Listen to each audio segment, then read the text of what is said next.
మీరు కూడా చూస్తున్నారు కదా, మంచి స్పందన ఉంది. ఎంతైతే మీడియాలో చర్చ జరుగుతుందో దానికంటే 100 రెట్లు మాకు అనుకూలంగా ఉంది ఇక్కడ. ఎందుకంటే ఫీల్డ్ మీద 2-3 అంశాలు ఉన్నాయి. ఒకటి, స్థానికంగా ఉన్నటువంటి అనేక సమస్యలు. ఈ సమస్యలు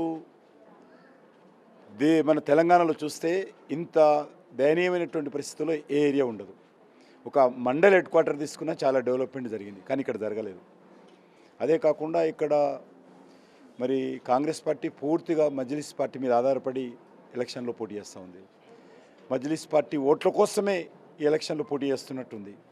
వాళ్ళకు మెజార్టీ ప్రజల ఓట్లు అవసరం లేనట్టుగా వాళ్ళ వ్యవహారం ఉంది. కాబట్టి దాంతోపాటు ఇక్కడ రాజకీయాలు, ఇక్కడ ఉన్నటువంటి ప్రజలు ఎప్పుడు కూడా రౌడీజాన్ని, గుండాయిజాన్ని అదేవిధంగా ఎప్పుడు చేయరు. పిలిస్తే పలకాలి, ఎద్దరాత్రైనా రావాలి అనేటువంటి ఆలోచనతో ఉంటారు. ఇక్కడ నేను కూడా పార్లమెంట్ సభ్యుడిగా ఉన్నాను. మరి తప్పకుండా ఈ ప్రాంతానికి ఇప్పటికే నేను ఎంపీ ల్యాండ్స్లో ఎక్కువ జూబ్లీహిల్స్లో అనేక రకాల కార్యక్రమాలు చేపట్టాము.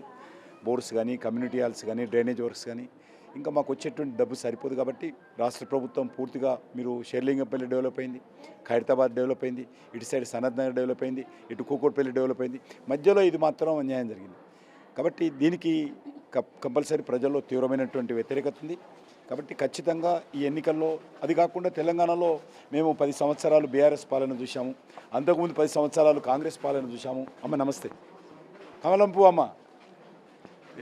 అంతకుముందు 10 సంవత్సరాలు కాంగ్రెస్ పాలన చూసాము, మళ్ళీ ఇప్పుడు 2 సంవత్సరాలు కాంగ్రెస్ పాలన చూసాము. ఒక్కసారి బీజేపీకి ఇవ్వాలనేటువంటి తెలంగాణ ప్రజల్లో చర్చ జరుగుతూ ఉంది.